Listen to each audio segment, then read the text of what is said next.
All right, here I am in front of the wall because we are going to continue this series. This is list 9 in a review of rhetorical devices that are going to help you analyze an author's argument.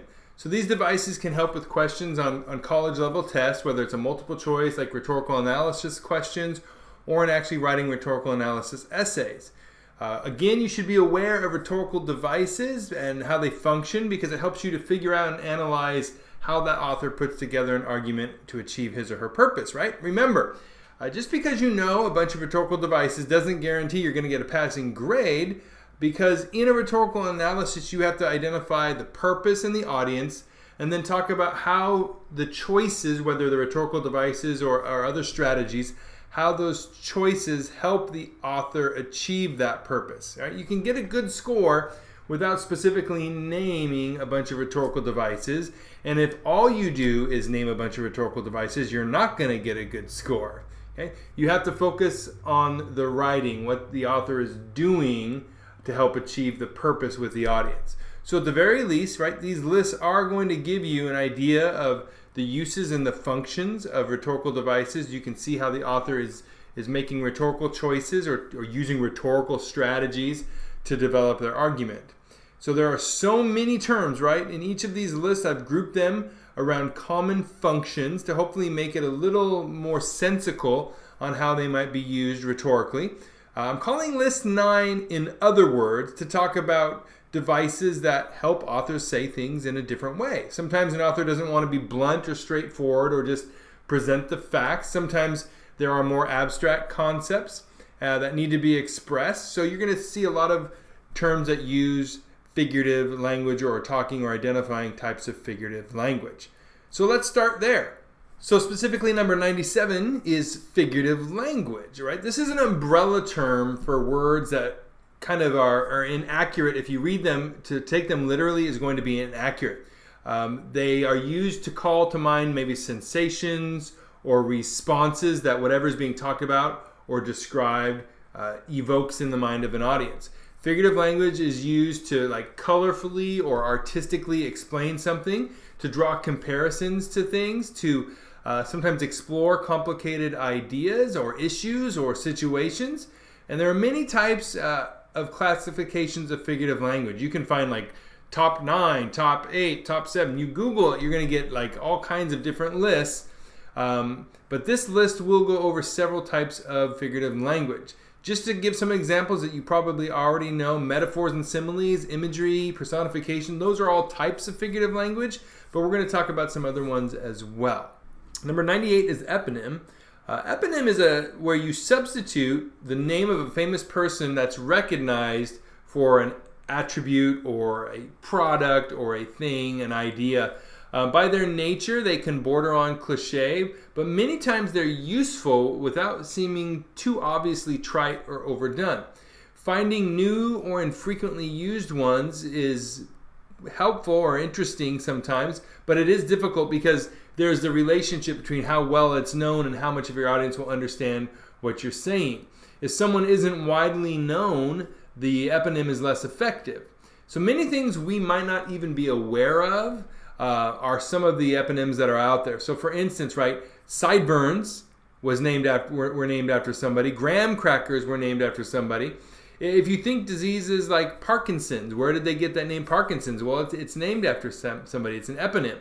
In the 1700s, for example, one of my favorite ones, there was a man named Thomas Bowdler who would go into Shakespeare plays and he would pull out the racy or sexual scenes or suggestive raunchy scenes. Like the first scene in Romeo and Juliet is pretty crude. And he would take out all of those objectionable ideas and phrases. And so a term was coined to Bowdlerize something, is named after him. To Bowdlerize something means you take out kind of the objectionable or offensive material out of something. So that's an eponym.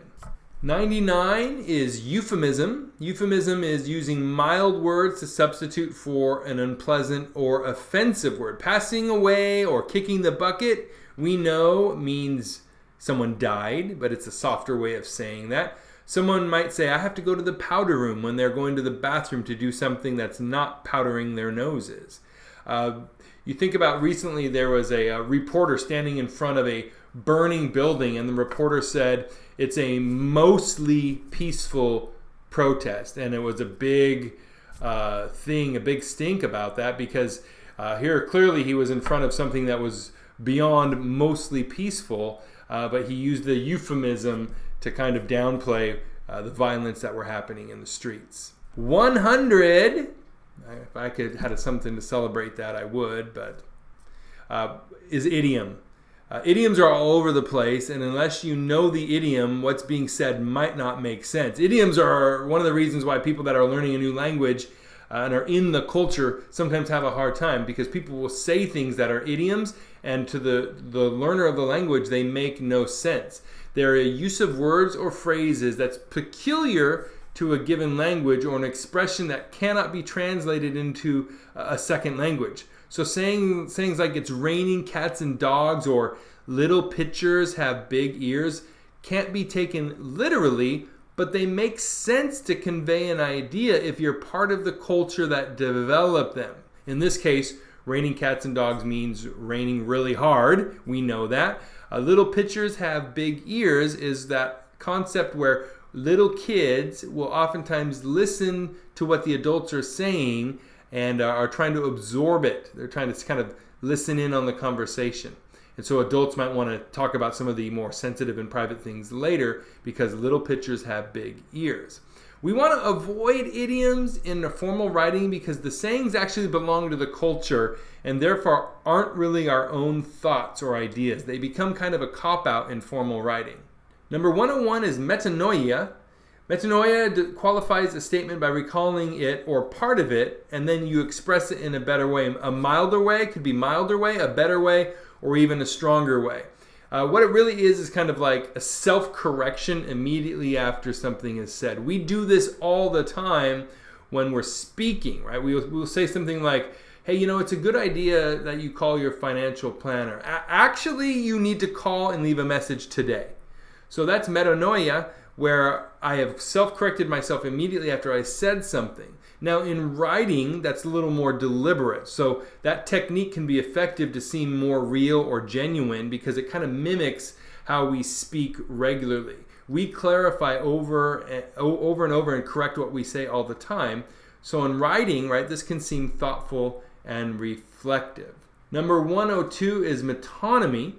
Metonymy is replacing one thing with something closely associated with it to convey the concept. So if you tell someone, hey, I just got a new set of wheels, they understand that you probably got a car, just not tires. The saying, for instance, a lot of people know the saying, the pen is mightier than the sword. That's a famous metonymy because we know it's not really meaning a pen that is going to go up against a sword. But we know that that it's saying that words and writing sometimes are more powerful than brute strength or fighting. Number 103 is synecdoche. Synecdoche is a figure of speech in which part of something is used to represent the whole, or the reverse, where the whole represents the part. Now it's similar to metonymy, and in some cases there might be overlap. So using wheels for your car, right, for instance, is metonymy and synecdoche. But the pen is mightier than the sword is not synecdoche because it's representing something else. It's almost metaphorical. The slogan, you're in good hands with Allstate, doesn't mean that an actual pair of hands are taking care of your insurance needs. We know that that represents the company or the people in the company that are taking care of you. When the White House puts out a statement, we understand that means some sort of spokesperson actually did the talking rather than the whole house, right? Number 104, Syllepsis. That is a grammatical construction in which one word relates to two words in the sentence in very different ways. So examples I think will really help us understand this. So if I say something like, when it comes to getting my kids to do chores, I don't like to raise my voice or my hopes. So you can see that the verb raise works very differently with voice, which is physical, and then hope, which is more abstract. So that one word is working very differently than with those two words. Another example.